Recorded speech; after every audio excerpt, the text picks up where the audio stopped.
Soy Ilbar Muñoz Ramírez, profesor de farmacia, Departamento de Farmacia, Facultad de Ciencias de la Universidad Nacional de Colombia, y agradezco muy especialmente esta oportunidad de presentarles esta sesión inaugural de la Cátedra Manuel Ancísar.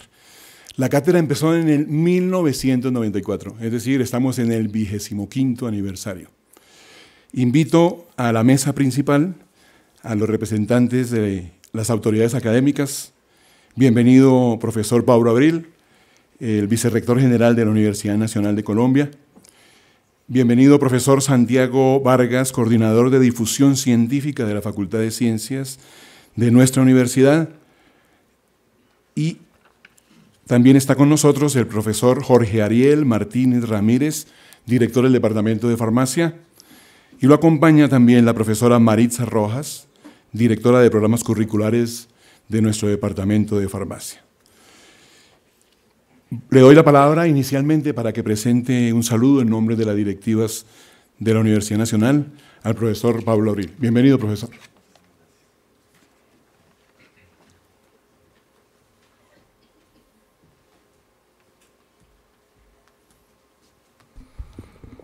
Muy buenas tardes a todas y a todos los asistentes a este evento que conmemora 25 años de una cátedra que ha pasado por todos los temas posibles del conocimiento y esta vez se ocupa de un tema audaz. Posiblemente al final de la cátedra podremos enterarnos cuáles son esos secretos del mundo de la salud y de los medicamentos que no conocemos desde una perspectiva global. Quisiera presentar un saludo muy especial al doctor Alejandro Gaviria, exministro de Salud, a nuestro exrector, el profesor Ignacio Mantilla, a los profesores de la facultad y profesoras, por supuesto, también a la profesora Claudia Vaca, directora del Centro de Pensamiento de Medicamentos, Información y Poder. Muchísimas gracias, profesor, por estar acá, a todos nuestros estudiantes que acompañan este proceso. Podríamos definir la universidad inicialmente, y así lo hace nuestro Estatuto General, como un centro dedicado a la gestión del conocimiento. Esa es la labor que la sociedad le encomendó a la Universidad Nacional de Colombia. Y cuando hablamos de ser un centro de gestión del conocimiento, hablamos de la capacidad de sintetizarlo, que universalmente avanza. Este es un centro que se conecta con el resto del mundo para canalizar el avance de lo que los seres humanos entendemos como conocimiento. También generamos conocimiento y se lo aportamos al mundo, particularmente en el área de la salud. Hemos tenido grandes aportes a la perspectiva de la salud mundial. Solo para mencionar algunos de ellos, podemos decir que el primer marcapasos que se puso en un humano se instaló con profesores de nuestra universidad en conjunto con la Clínica Chayo, el programa Mamá Canguro que hoy se usa en todas las partes del mundo para garantizar la supervivencia de niños prematuros, también fue generado acá. La famosa bolsa de Borraes, que permite acceder al abdomen cuando tenemos cirugía abierta y hay que mantener un proceso de asepsia. Todos ellos son aportes que la Universidad Nacional ha hecho no únicamente a la sociedad colombiana, sino particularmente al mundo. Entonces, desde la perspectiva del conocimiento, somos una entidad dedicada a la gestión del conocimiento. Ello implica también la transmisión del conocimiento. Pero también somos una universidad que se entiende como un sistema educativo. Quiero decir, ese conocimiento se transfiere a título de persona a persona para que esa persona incorpore en su mapa que le permite guiarse en el mundo y arme con ese mapa una forma de transitar su existencia. De eso se trata el conocimiento, de armar mapas complejos. De la calidad del mapa depende la calidad de la vida. No se requiere, por supuesto, pasar por la universidad para armar un mapa, todos lo tienen, pero se supone que al pasar por la universidad ese mapa gana densidad, gana capacidad de comprender el mundo, de transformarlo en alguna medida, y ese es el sentido de la educación, armar buenos mapas. Por eso la universidad avanza ahora de una universidad que es centrada en la enseñanza a una universidad que debe centrarse en el aprendizaje. El aprendizaje es individual siempre, lo construye el individuo, por más que haya un profesor parado tratando de decir cosas y cosas y cosas, solamente si el individuo decide incorporar el conocimiento como parte de su vida, lo va a lograr. Nadie aprende en contra de su voluntad y eso resulta importante. Pero la responsabilidad de la universidad no termina en las 56.000 personas que hoy hacen parte de esta comunidad académica de estudiantes. La universidad, como un sistema de gestión del conocimiento, tiene la responsabilidad de lograr que el conocimiento que se produce sea incorporado en las dinámicas sociales. De eso se trata una universidad también, de un sistema que genera conocimiento y que logra que ese conocimiento haga parte de la vida cotidiana de las personas. La investigación, seguramente mucha de ella puede terminar en dos grandes momentos. Una, en un artículo que se publica en revistas indexadas, y está bien. Cuanto esa revista se califica en mejor categoría, seguramente el acceso de la comunidad a ese conocimiento es mucho más especializada y más reducida consiguientemente.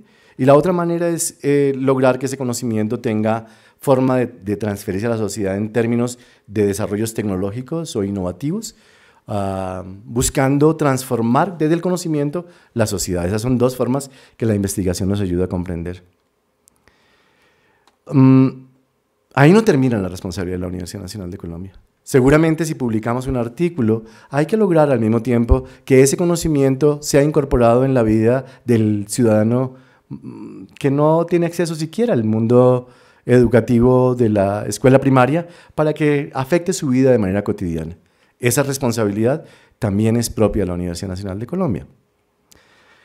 Por una iniciativa de nuestro exrector, el profesor Ignacio Mantilla, la universidad empezó a pensar cómo logramos que el conocimiento haga parte de las decisiones a más alto nivel posible de los órganos de gobierno. ¿Cómo logramos participar del diseño del futuro de la sociedad colombiana? ¿Cuál es el mecanismo a través del cual logramos que el conocimiento que la universidad produce sea parte de las decisiones que tiene que tomar el legislativo y el órgano ejecutivo y el órgano judicial? Ahí está un gran secreto. Y eso dio lugar a la aparición de un programa que se llama la Escuela Permanente de Pensamiento Universitario. La Escuela Permanente de Pensamiento Universitario es una estrategia que busca utilizar el conocimiento como herramienta para modelar el futuro de la sociedad. Eso es de lo que se trata la Escuela Permanente de Pensamiento Universitario. Pero no lo quiere hacer la universidad sola, sino que la estrategia busca reunir a todos los actores sociales que tienen que ver con una problemática dada y con base en las discusiones del más alto nivel posible y de todos los involucrados en esa problemática, proponer escenarios de largo aliento que sean deseables para la sociedad y establecer los planes que permitan avanzar hacia ese escenario que encontramos en común. Cuando nosotros pensamos en el corto plazo, normalmente las problemáticas nos aquejan. Cuando un problema se piensa en el hoy, en la inmediata solución, en realidad lo que estamos es atendiendo el problema. Cuando empezamos a avanzar y empezamos a pensar un poquito más allá, podemos incorporar ya no solamente los problemas, sino empezar a pensar en oportunidades. Pero cuando pensamos un poco más allá, empezamos a pensar en acuerdos.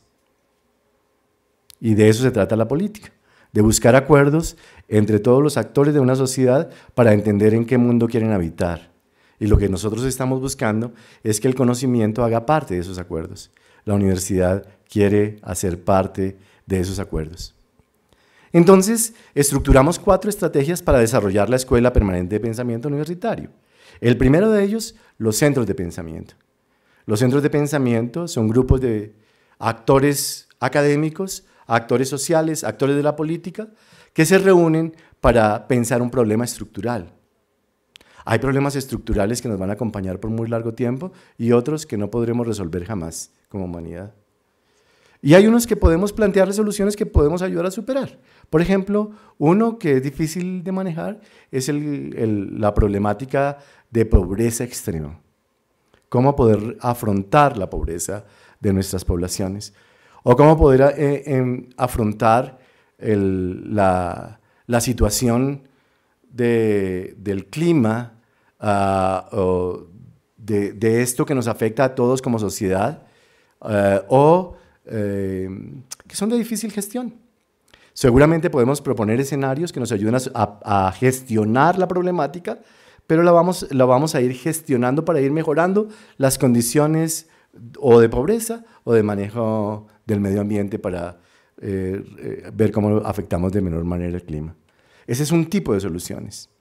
Hay soluciones que requieren pensar más a fondo y para eso existe otro centro de pensamiento, por ejemplo, es cómo logramos como sociedad avanzar a construir civilidad. Seguramente 200 años de guerra son demasiado. Son demasiado para una sociedad. 52 años de guerra declarada son demasiado para una sociedad. Algunos de nosotros no hemos conocido un país en paz. A los que hemos sido egresados de esta universidad nos ha correspondido también ver cómo la universidad ha sido parte de este proceso de generación, de pensamiento, de guerra. Pero si queremos construir civilidad, ¿qué papel podría jugar el conocimiento allí? Para eso construimos un centro de pensamiento que nos ayuda a pensar con todos los actores de la guerra cómo podemos salir de ella, cómo podemos avanzar hacia construir un país que pueda encontrar algo que se parezca, que sea resemblanza de la paz, si no podemos enfrentarla de manera decidida. Y por supuesto la universidad hoy se declara a favor y en clara consonancia con la necesidad de construir un país en paz. No podemos seguir pensando de otra manera. Entonces, para ello construimos centros de pensamiento. Pero tenemos otros problemas que son emergentes, que de repente suceden y que no teníamos control, no sabíamos que iban a pasar, pero que de repente pueden suceder. Para ello existe un instrumento de la escuela que se llaman los focos de pensamiento.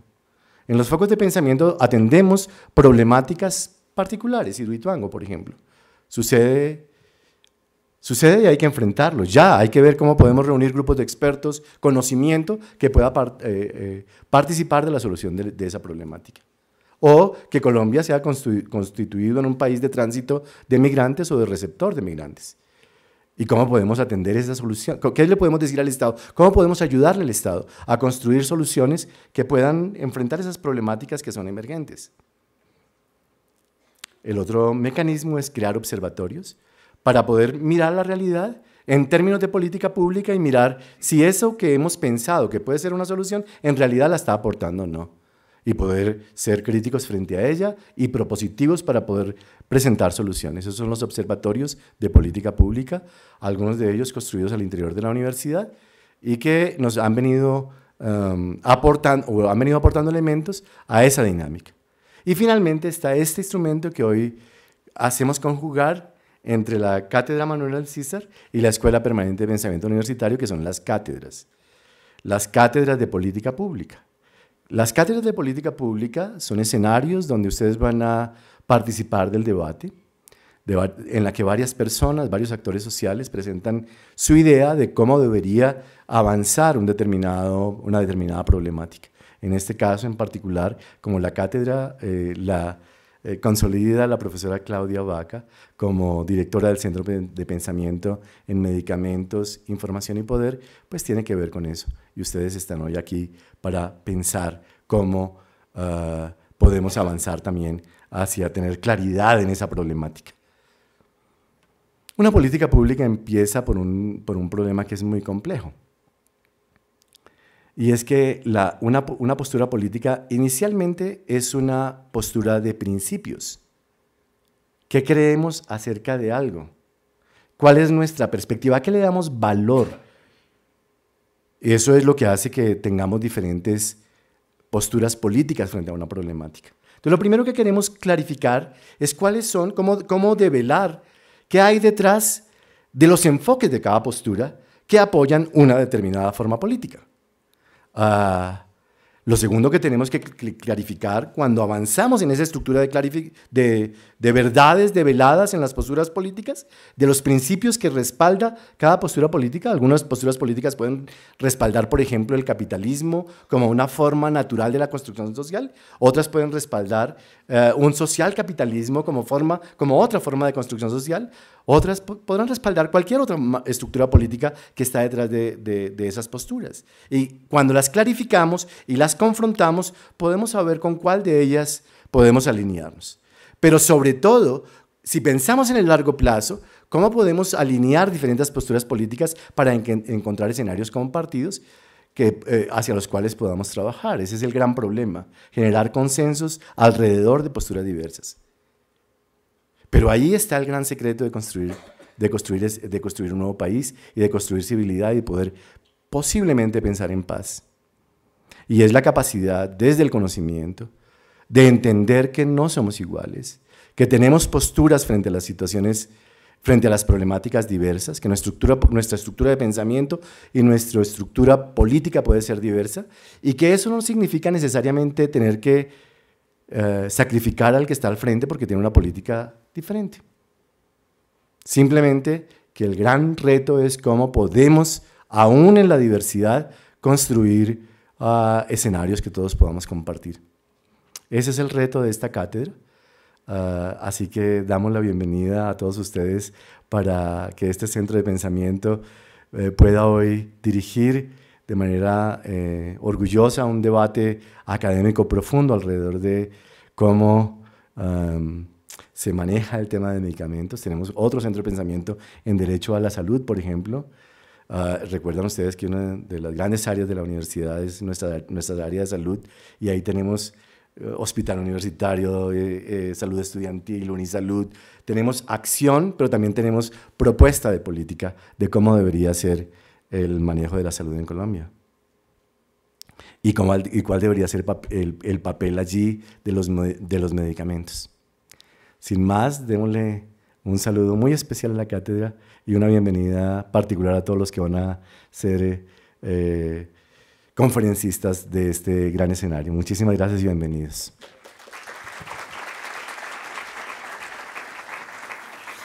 Gracias, señor vicerrector general, profesor Pablo Abril.